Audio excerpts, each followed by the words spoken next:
சாய் பக்தர்களுக்கு என் அன்பு வணக்கங்கள். ஓம் சாய்ராம். என் அன்பு குழந்தையே, இன்று உன் சாயப்பா சொல்வதை கவனமாக கேட்டுக்கொள். இன்னும் 2 மணி நேரத்தில் உன் இல்லத்தில் வருபவர்களை தெரிந்து கொள். உன்னை வலுக்கட்டாயமாக தரதரவென இழுத்து ஒரு இடத்திற்கு அழைத்து செல்ல வேண்டும் என்று உன் துணையின் இல்லத்தில் இருந்து வருபவர்களை பற்றி நீ தெரிந்து கொள்ள வேண்டும். இன்னும் சற்று நேரத்தில் செய்வதறியாது நீ திகைத்து நிற்க கூடாது என்பதால் தான் இப்பொழுது உன்னிடம் வந்தேன்.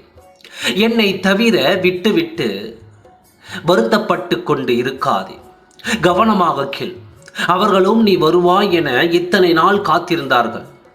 என்ன திமிரு இருந்தால் இன்னும் இவள் வராமல் இருப்பாள், வாழ வேண்டும் என்ற ஆசையே இல்லாமல் போய்விட்டது என்று உன்னை புறம் பேசிக் கொண்டிருந்தார்கள். காத்திருந்த வேளையில் உன் துணையை அழைத்து உன்னோடு சேர்த்து வைத்திருந்தாள். இந்த நேரத்தில் உன் வாழ்க்கை மீண்டும் தொடங்கி இருக்கும். இல்லை, நீயாவது தேடி சென்று இருந்திருந்தால் உன் துணை உன்னோடு வந்திருப்பார். இருவருமே நீயா நானா என்று போட்டி போட்டுக் கொண்டு நாட்களை கடந்து வந்து விட்டீர்கள்.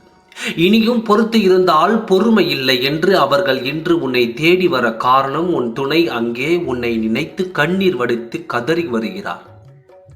அதை காண முடியாத அவர்கள் இந்த முடிவை எடுத்து விட்டார்கள். உன்னை நேரில் சந்தித்து 2இல் 1 கேட்க வேண்டும் என்று உன்னை தேடி வரும் இவர்கள் இன்று உன்னை எங்கு அழைத்து செல்ல போகிறார்கள் தெரியுமா? வந்து உன்னிடம் பேசுவார்கள். நீ சம்மதிக்கவில்லை என்றாலும் உன்னை வற்புறுத்தி பஞ்சாயத்து வைத்து உன்னை அழைத்து செல்ல வேண்டும் என்ற முடிவில் வருகிறார்கள். உன்னை அழைத்து செல்ல வேண்டும் என்று நினைக்கும் இடம் எது தெரியுமா? அவர்களுடைய குல தெய்வம் கோயிலுக்கு உன்னை அழைத்து சென்று அங்கு பூஜைகளை முடித்துவிட்டு அங்கு உன் துணையும் இருப்பார். பூஜையை முடித்துவிட்டு உன்னை இல்லத்திற்கு அழைத்து செல்லலாம் என்று முடிவு எடுத்திருக்கிறார்கள். இன்னொரு முடிவும் எடுத்திருக்கிறார்கள். தவறாக நாங்கள் உங்கள் வாழ்வில் இணைந்து விட்டோம், எங்களால் பிரச்சனைகள் வந்துவிட்டது, அதை இதோடு விட்டுவிட்டு எங்களையும் மன்னித்துவிட்டு உன் வாழ்க்கையை கவனி என்று மன்னிப்பும் கேட்டார்கள்.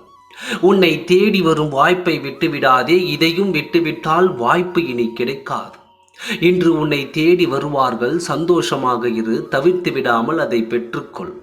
உன் வாழ்க்கை இனியாவது இனிமையாக அமைத்துக்கொள். சந்தோஷமாக இரு, நல்லதே நடக்கும். ஓம் சாய்ராம். நன்றி, வணக்கம்.